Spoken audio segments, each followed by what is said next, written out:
At Starbound, we tell stories the human way, not with artificial voices or AI garbage.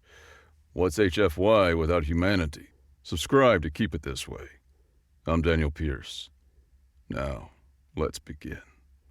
The universe has a sense of humor darker than the space between stars. We asked for mercy, and it sent us monsters. At least, that's what I wrote in my journal the day the human fleet dropped out of FTL above Valara. It was an uncharacteristically sentimental thought for a cultural chronicler, a crack in the professional objectivity I'd cultivated for decades. But our world was cracking too, and I with it. 3 mismatched cargo haulers bound by patch welds and stubborn will. A hospital ship that wore scorch marks like medals, and one ugly frigate that looked like it had lost a brawl with an asteroid field. I stood on the observation deck of our capital's highest spire as I watched these cosmic vagrants lumber into our orbit and recorded what I was certain would be our final insult. We asked the stars for surgeons. They sent us butchers. I was wrong about many things. This story is how I learned that sometimes a butcher's strength is needed to save a life. My name is Dr. Kessa Valon, and for 43 years I served as chief archivist and cultural chronicler for the Valari people. My job was to document truth without sentiment, to observe without interference. I'd written about our golden age with the same dispassionate detail I now use to chronicle our extinction. The blight had consumed our world for 3 generations. A weaponized fungus from a forgotten war, designed to destroy flora at the genetic level.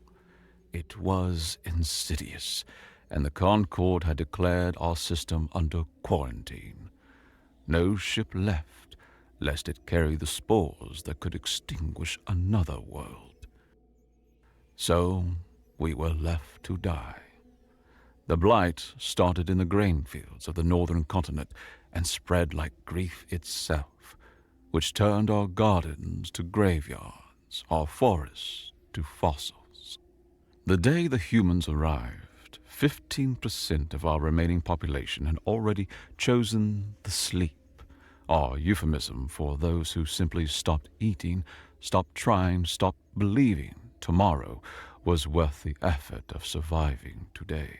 I documented their names with the same steady hand I used for everything else. Emotion was a waste of energy. A belief in a future was a luxury we could no longer afford. The humans changed that arithmetic. The greeting ceremony took place in what we still optimistically call the Grand Assembly, though half its fused quartz ceiling had spiderweb with cracks, and the other half was opaque with dust. Elder Thymol insisted on the full traditional welcome. 9 stanzas of ceremonial verse from 3 millennia ago, each line crafted to demonstrate our sophistication, our culture, our worthiness of respect. The human delegation listened for exactly 93 seconds before their leader, a woman with skin the color of burnished copper and hair cropped short, raised her hand. "That's beautiful," she said, her translator rendering the words in our tongue with jarring directness. "Really, but according to our scans, you've got about 6 months of food production left. Your medical infrastructure is failing, and you have a catastrophic amount of soil erosion on your eastern continent. So maybe we could skip to the part where you tell us what kills people fastest." Elder Thymnel's facial membranes flushed pale blue with shocked indignation. Behind the woman, a human male stood, silent as a monument, and his presence made my skin prickle with ancestral warnings. He wasn't tall by their standards, but he was broad, built like something designed to endure impacts. Scars crossed his exposed skin like a map of violence, and his eyes never stopped moving. They catalogued every entrance, every shadow, every person in the room. This was Sergeant Matteo Serrano, though I wouldn't learn his name until later. In that moment, he was simply the confirmation of every horror story we'd heard about Earth. A world where the gravity could crush Volari bones, where predators hunted in packs, where the species at the top of the food chain had spent most of their history at war with each other. "I am Commander Helen Calderon," the woman continued, either oblivious or unconcerned by the offense she'd caused. "My team includes agricultural specialist engineers, logistics experts. We are a bootstrap operation. We're here to give you the tools and the knowledge, but we need data, not poetry. How many people need feeding? What's your water situation? Do you have power generation issues? Start talking." I found myself speaking before the elders could recover their composure. "Why?" Calderon turned those unsettling brown eyes on me. "Why what? Why did you come? The Concord wrote us off. The Luminant called the blight irreversible. The kitten—" I paused, unwilling to voice what the kitten said about worlds too weak to survive. "No one comes to a dying world without expecting payment. What do you want?" Serrano answered, his voice a low rumble. Ever seen a kid starve, Doc? The question settled over the assembly, heavy as an accusation. "No," Calderon said quietly, and that single word carried more weight than all of Elder Thymnol's 9 stanzas. "That's what we want. To answer no." They gave me a liaison, insisted on it, actually. Her name was Una Sato, though everyone called her Grandmother Una, and she was everything all xenocultural briefings failed to predict about humans. 63 Earth years old, she moved with the deliberate grace of someone who had learned to respect but not fear her body's limitations. Her hands were permanently stained with soil, and she had a habit of humming while she worked, fragments of songs from a world I'd never see. I was assigned to show her the agricultural sectors, such as they were. I chose the North Valley first, so she would understand the scope of our failure. 200 square kilometers of what had once been our most fertile farmland was now a desert of gray dust and the skeletal remains of trees that had fed generations. She knelt in the dead soil, scooped up a handful, and rubbed it between her fingers. Then she did something I didn't expect. She tasted it. Good mineral base," she said, spitting into a sampler container. "pH is too high, but that's fixable. Negligible organic matter, but..." She pulled out a scanner and waved it over the ground. Your bedrock's got the right composition. We can work with this." "Work with it?" I couldn't keep the incredulity out of my voice. "Grandmother Una, this soil has been dead for 30 years. Nothing will grow here. We've tried everything." "Have you tried mushrooms?" I blinked. "Mushrooms?" "Specific kinds. We've got some species from Earth that thrive in contaminated soil. They break down toxins and add organic matter back to the dirt. Takes time, but..." She stood and dusted off her knees with a practical flourish. "You've been trying to fight the blight head on. Sometimes you need to go sideways. Think of it like, what's the game you people play with the colored stones? Thyrus? Sure. In Thyrus, do you always attack directly?" No. The most elegant victories come from unexpected approaches." She smiled, and the expression transformed her weathered face. "Exactly. The blight expects you to fight it on its terms. So we don't. We go round, under, through. We become like a river. We find the path of least resistance and carve new channels." I wanted to dismiss her optimism as naivety, but a hardness beneath the warmth in her eyes was like bedrock under topsoil. This was a woman who had seen things die and learned how to make them live again. The first crisis came 15 days after their arrival. The archive building, all repository of 3 millennia of history, had been slowly dying like everything else on Valora. The support structures, elegant but fragile, was a product of peaceful era where all ancestors valued form over function to a fault. We knew its danger. We had committees to discuss renovation plans.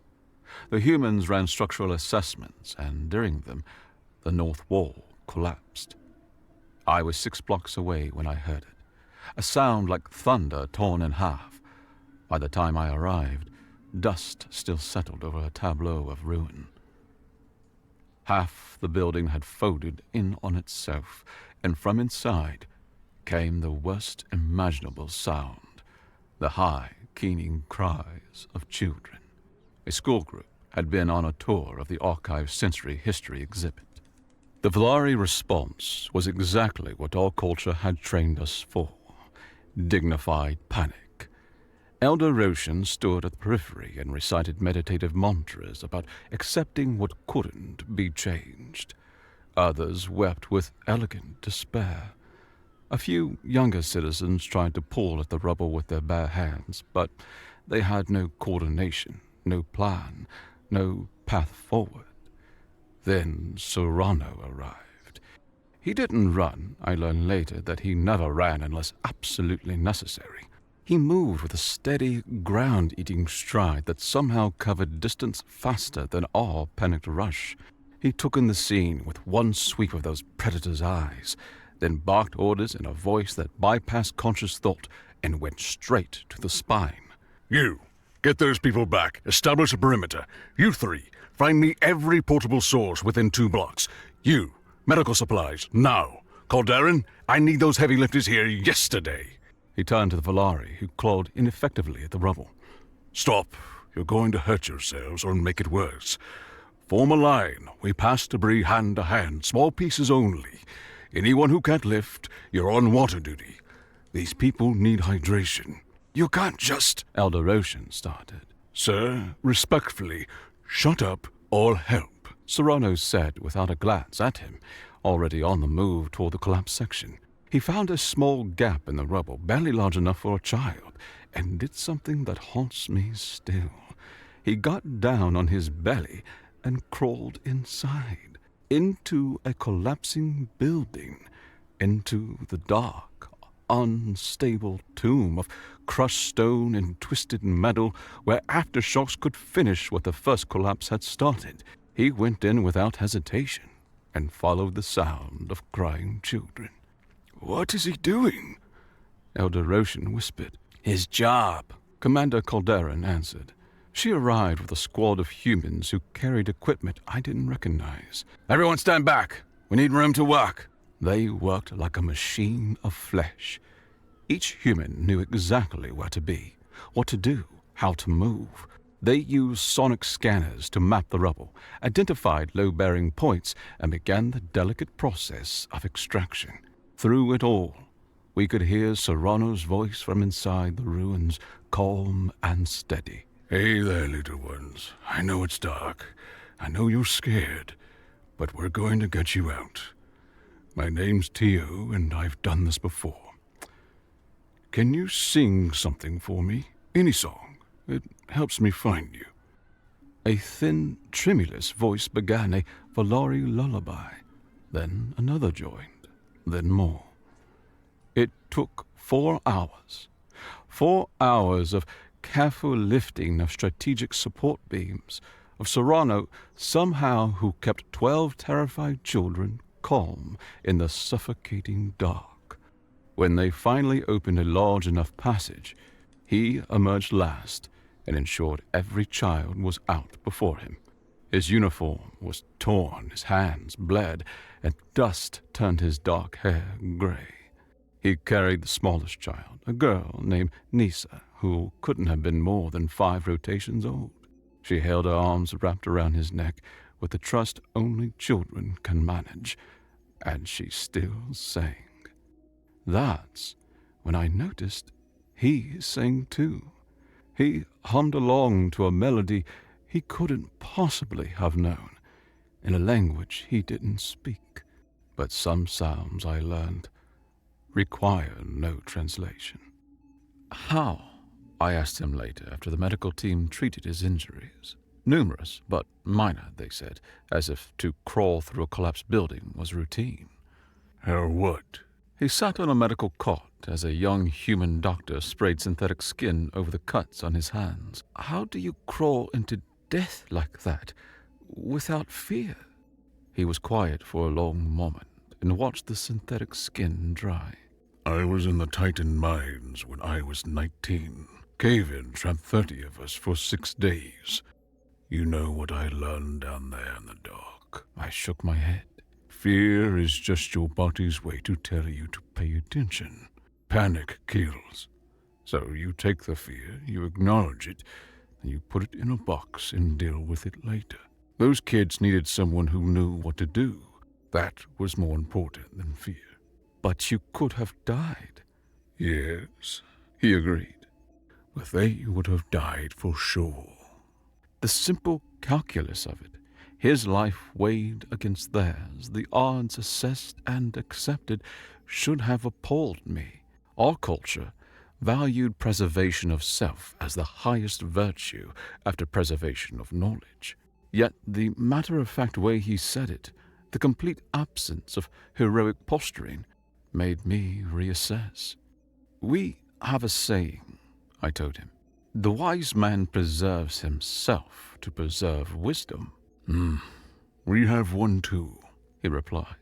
No one gets left behind. The agricultural work proceeded with a methodology I learned was typical for humans.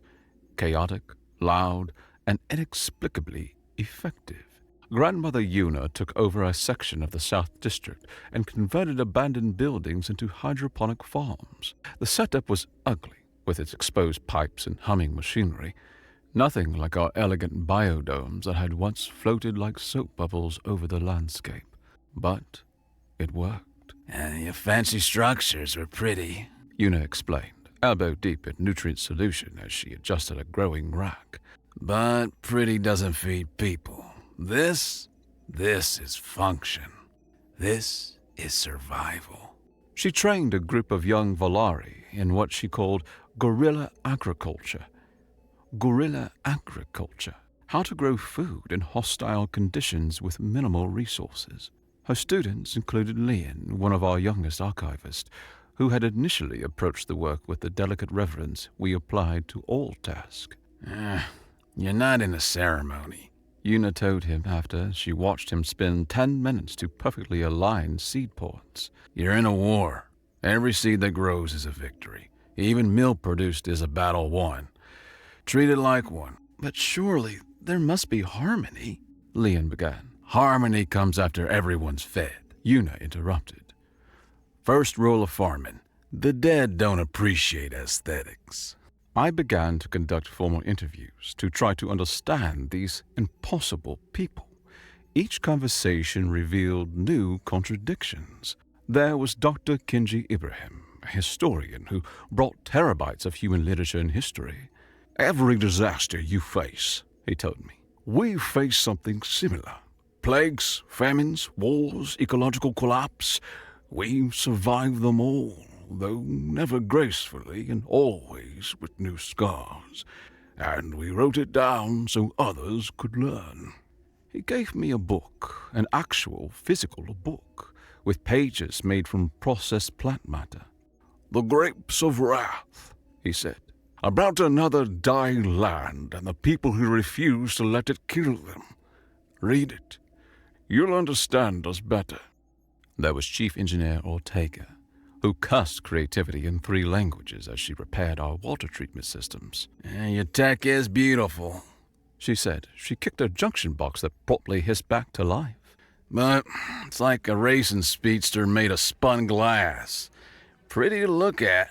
One bad day, and it shatters. All this single point of failure nonsense. It's like your ancestors forgot things could break. Ours? Ours is cobbled together with scavenged parts and sheer stubbornness. But it'll run forever if you treat it right. There was the pilot, Thompson, who complained constantly about everything. The food, the gravity, the unreasonable number of stairs in our buildings, but who hadn't taken a single day off since his arrival. When I asked why he'd volunteered for this mission, he shrugged. Well, a kid asked me what I did to help people. Wanted to have a better answer than I flew cargo. This I can tell her about. Each of them was scarred in some way, physically, emotionally, psychologically. They wore their damage like armor and transformed their trauma into purpose. Their way was so different from ours, where suffering was something to be transcended through meditation and philosophy. They didn't transcend it. They used it. The morning the kitten ship appeared in our orbit, I was in the makeshift command center the humans had established. I watched Commander Calderon receive the news with the same expression she wore when she reviewed Supply Manifest.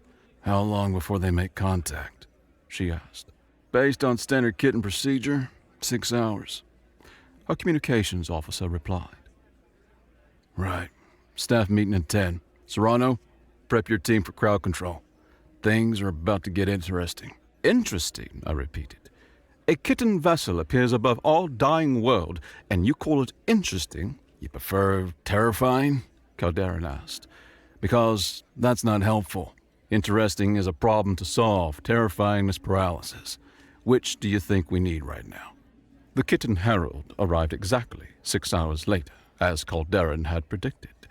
I stood in the Grand Assembly, my recording equipment active as the creature entered. Every instinct in my body screamed danger. The herald moved like a raptor, all swift, fluid motion and predatory grace. Its black feathers seemed to drink the light and created a moving void in the shape of something almost humanoid. The backward swept horns of bone that crowned its head gleamed dully, and its golden eyes never blinked. It addressed the assembly in its own language first, a series of clicks, whistles, and subsonic pulses that made my bones ache. Then the translator kicked in and rendered its words in flat, emotionless standard. The Valari Federation has broadcast weakness to the void. The Kitten Empire answers. You will provide tribute. Elder Thymel stepped forward. His aged body trembled, but his voice was steady. We are a sovereign world. We have asked for aid, not subjugation. The herald's head tilted, a motion that in a Valari would indicate curiosity, but in this creature conveyed only cold assessment. Sovereignty requires strength. You have none.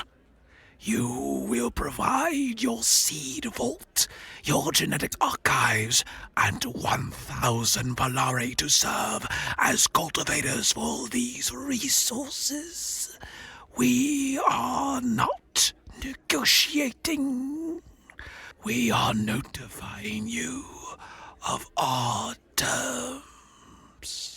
And if we refuse? The voice came from behind me. Commander Calderon walked forward, flanked by Serrano and 6 other humans. Assembly protocol forbade weapons, but something about the way they moved made the herald's attention snap to them immediately. Vermin, the herald said.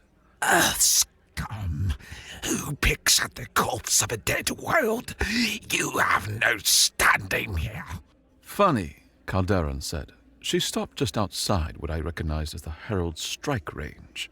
I was about to say the same about you. See, the Valari asked for help. We answered. That makes them under our protection. And humans? We're real particular about our friends. The herald emitted a series of rapid clicks that the translator didn't render. I needed no translation. Contempt is a universal language. You are one ship, military designation frigate, combat rating manimal. We are the Kitten Empire. We will take what we wish. Serrano spoke for the first time. His voice carried despite its soft volume. Afghanistan. The herald's head tilted. Unknown reference. Vietnam. Stalingrad. Thermopylae. Serrano listed each word like he loaded bullets into a chamber. Rocks Drift. The Alamo. Warsaw. Calderon stepped forward slightly.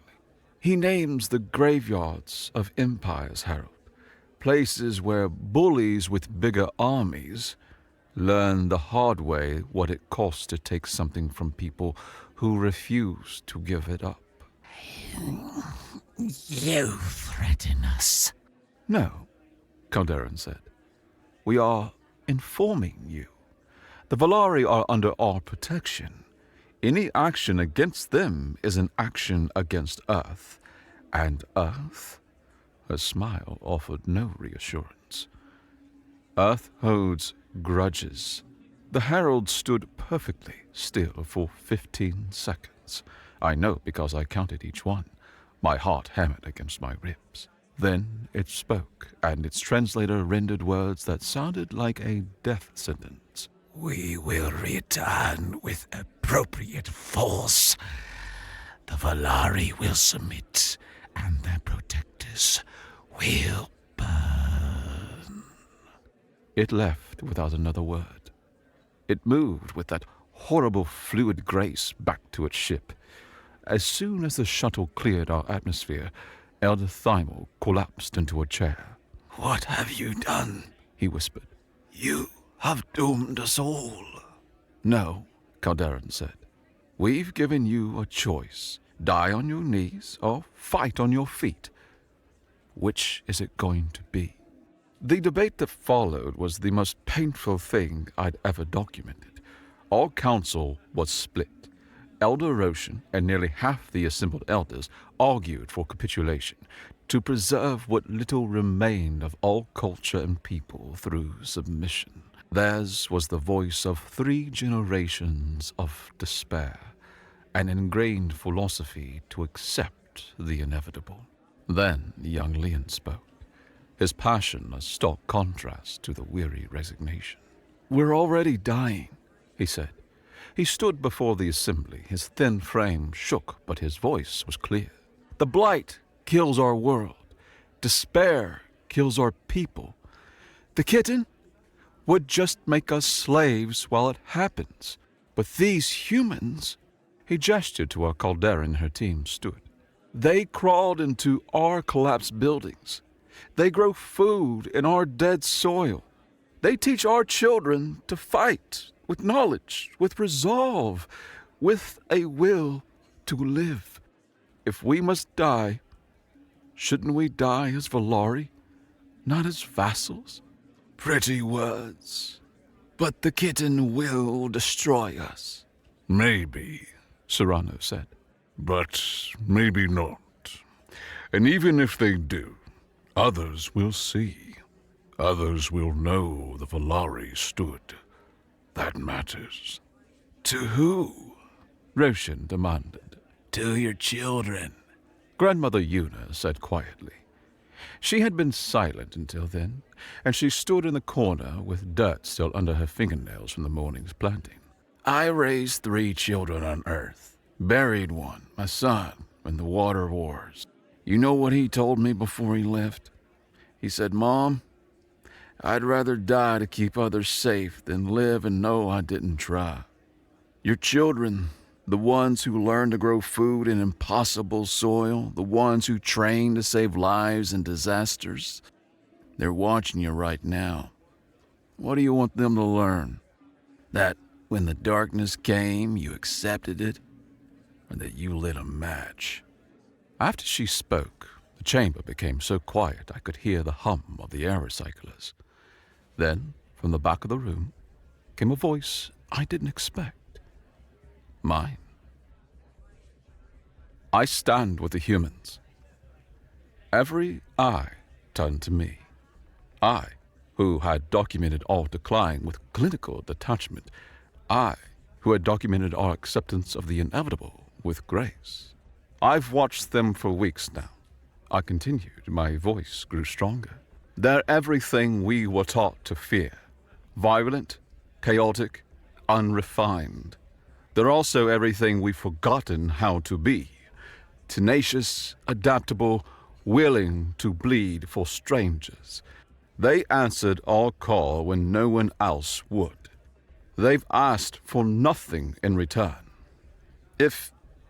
When the kitten return, I'd rather fall beside friends than kneel before masters. One by one, others stood. Leon first, then the parents of the children Serrano had saved, then the students Una had been teaching. Soon, more stood than sat. Elder Thymor looked at the assembly, at the division, then at the humans. He finally looked at Nisa, the small girl Serrano had carried from the archive, who watched him with wide, trusting eyes. His own flushed pale blue, not with indignation this time, but with something else. Resolve. "Then we fight," he said simply. "Ancestors help us. We fight." The next days blurred in a frenzy of preparation. The humans transformed our capital from a monument to past glory into something else entirely, a fortress disguised as a city. They didn't build walls. Instead, they created kill zones, bottlenecks, areas where a small force could hold against many. They taught us how to fight an enemy that outmatched us in every conventional way. The kitten expect a stand-up fight, Serrano explained to his new class of Valari volunteers. They're used to enemies who meet them in open battle or surrender immediately, so we don't do either. We make them come to us, make them fight for every street, every building, every room. We make it cost more than it's worth. My role was unexpected. I became part of the intelligence network. Dr. Ibrahim and I pored over every recorded encounter with their empire to find weaknesses. Their predators, I mused as I applied a Valari philosophical text on natural hierarchies. Our history teaches that apex predators are often bound by ritual, by patterns. They value what brings the quickest result above all. Here, he said. He tapped a screen that displayed deployment strategies. Your insight is correct. They always commit their elite units early to achieve quick psychological victories. If those units take heavy casualties, they reassess, I finished. They don't fight battles they perceive as inefficient, so we make sure their elite units have a very bad day. Grandmother Una's contribution was perhaps the most remarkable. She organized what she called victory gardens, small growing operations in every neighborhood, each one a symbol of defiance. More than that, she organized the people. Wars aren't won by soldiers alone, she told a crowd of Valari elders. They're won by communities. Every person who grows food feeds a fighter. Every person who tends the wounded saves a life. Every person who watches and reports helps us prepare. There are no civilians in a survival fight. There are only different kinds of warriors. They came at dawn 9 days later. A kitten cruiser and full strike ships, knife-blade vessels designed for atmospheric combat. Our single human frigate, the UES Perseverance, moved to intercept them in high orbit. We need to buy them time to control the narrative, Commander Calderon explained from the command center. The Perseverance will lead them on a chase through the debris field on the far side of the gas giant. Make them work for it.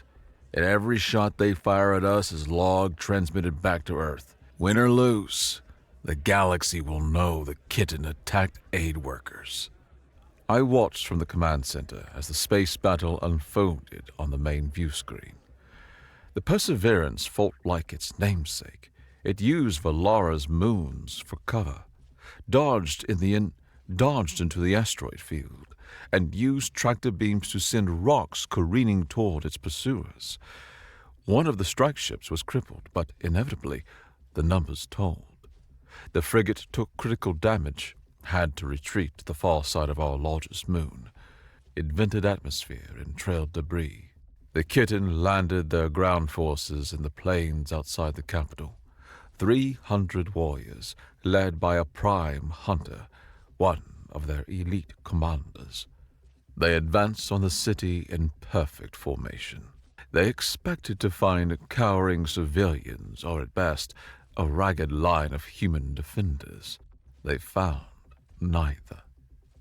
The first trap was psychological. The city looked abandoned. The Kitten moved in cautiously and spread out, exactly what Serrano had predicted. Then the sound attacks began. Distress calls in their own language, the hunting screams of their natural predators from their home world. The Kitten faltered, their discipline shaken. They adapted quickly and switched to thermal and motion sensors, but the initial chaos had broken their formation. Then the real resistance began. Serrano had positioned his 30 human volunteers at key points, but the real force was the 1,000 Valari who had chosen to fight. They harassed, delayed, misdirected. A Kitten squad pursued fleeing civilians only to find themselves in a dead-end street where rubble would rain from above. I coordinated from the command center, my voice steady despite the tremor in my hands. Kitten squads approach in the Archive district.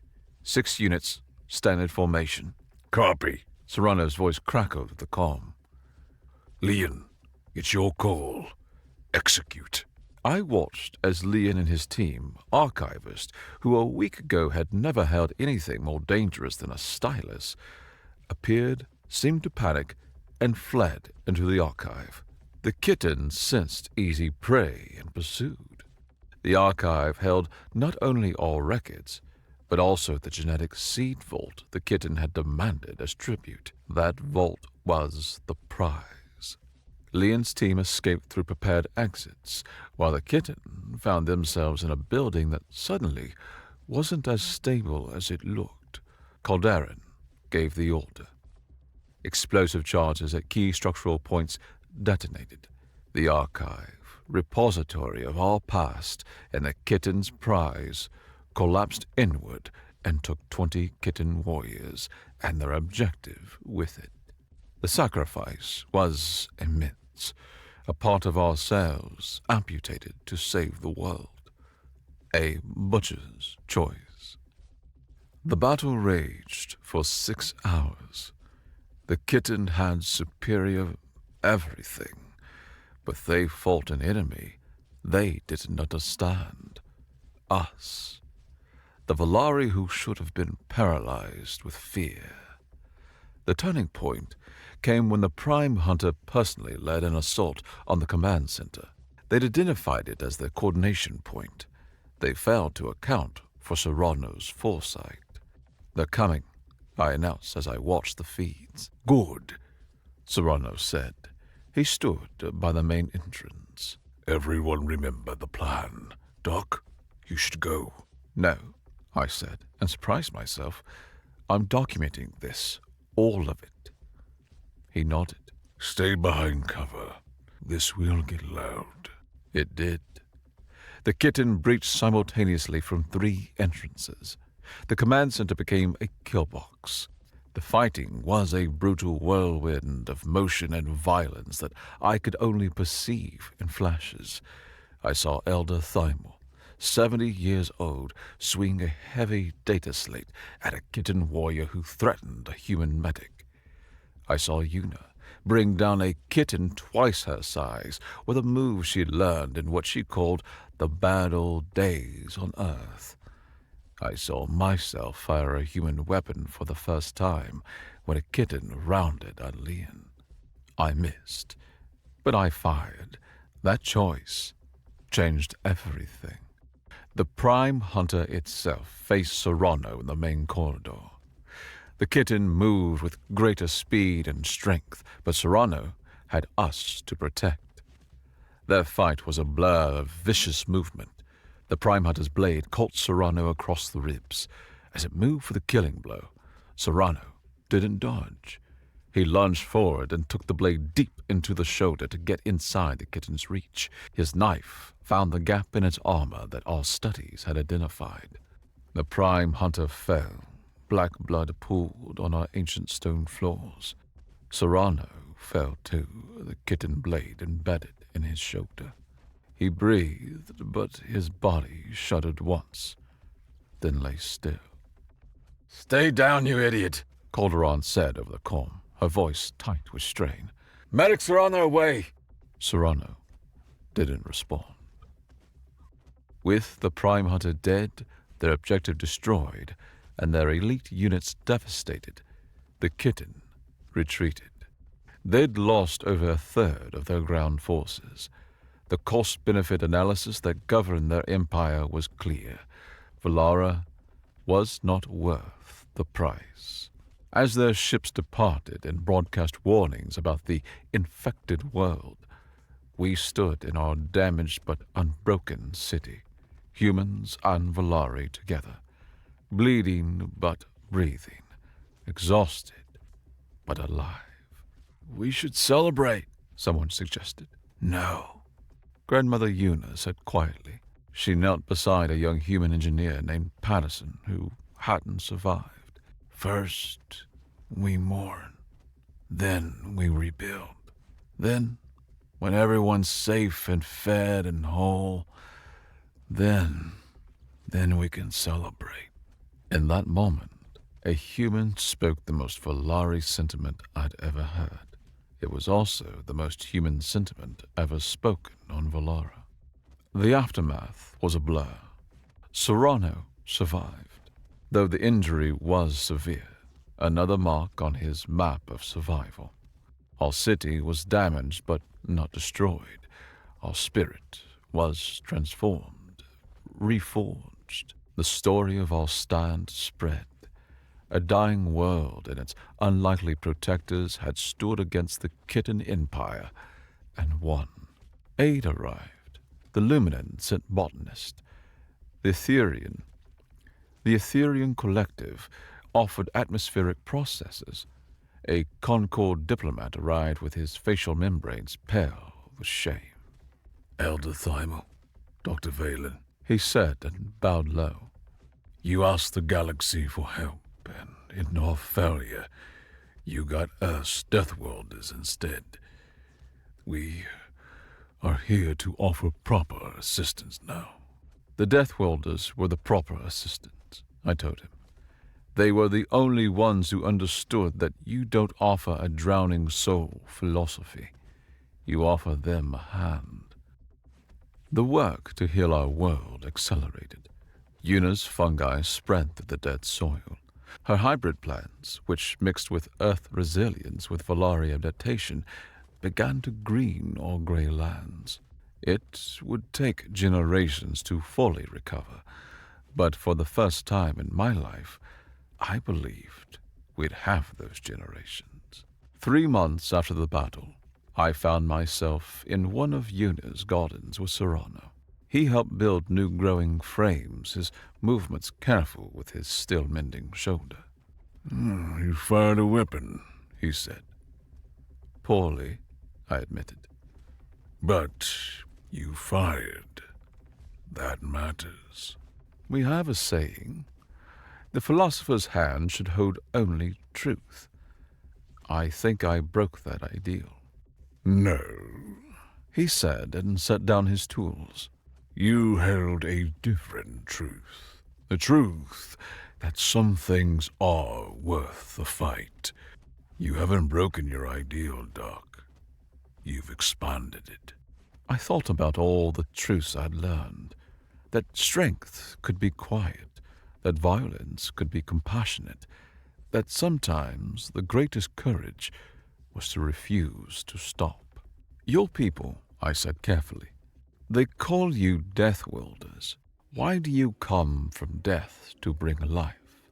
Serrano watched Yuna across the garden as she taught Valari children how to transplant seedlings. Because We know what death looks like. We've lived with it, survived it. And because we've seen so much of it, we recognize life as the miracle it is. Every person who doesn't starve, every child who grows up safe, every world that doesn't fall, that's a victory against the dark. The dark? Entropy, despair, the voice that says nothing matters, so why try? He shrugged. We've heard that voice. Hell, we've been that voice. But we're still here. And as long as we're here, we might as well help others be here too. I documented everything. I recorded Volari children who learned human games and human soldiers who learned Volari poetry. I documented the first successful harvest from the restored fields. I recorded the signing of the Terran Volari Accord. But perhaps the most important thing I documented was the dedication of the memorial garden where the old archive had stood. It honored all who had fallen, human and Volari alike. Patterson's name was carved in stone alongside Volari citizens. No distinction was made. Calderon spoke at the dedication. They say Earth is a death world, she began. They're right. We've evolved, surrounded by death, shaped by it, scarred by it. But that doesn't define us. What defines us is what we do despite death.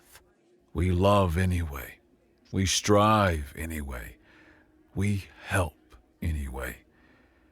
Because in the end, the only thing that defeats death is life, lived fully and without reservation, in service to something greater than survival. Grandmother Una had chosen the plants for the memorial, species from both worlds that thrived in difficult conditions. As she explained, these plants are like friendship between worlds. They shouldn't exist, but they do. They shouldn't thrive, but they will. Because life, real life, doesn't care about shouldn't. It only cares to reach for the sun. years passed. The blight retreated. Our cities rebuilt. Volari grace combined with human resilience. Our children grew up bilingual. I found myself one day, 20 years after the humans' arrival, in a field that had once been gray dust and was now golden with hybrid grain. I had seen an entire generation born into a world of possibility instead of despair. Leon stood beside me. He was an elder now, though he still had the same eager curiosity. "Do you remember," he asked, "what you wrote when they first arrived?" "We asked for surgeons. They sent us butchers," I quoted. "Do you still believe that?" I thought about Serrano, who now served as head of our planetary defense force. I thought about Una, who had passed 5 years ago, but whose teachings lived on in every garden. I thought about Calderon, who visited regularly and always checked on her other home. "Yes," I said finally, "they were butchers, but we were already on the table, riddled with disease. We needed someone who knew how to cut away the rot so the healthy tissue could grow. We needed someone who understood that healing can be violent, that salvation comes with scars." That's a very human way to think, Leon observed. Perhaps, or perhaps, it's a very Volari way to think, and we just needed the humans to remind us. We were philosophers who had forgotten that philosophy without action is just beautiful death. They taught us to act. and we taught them. I smiled. We taught them that their scars could be beautiful.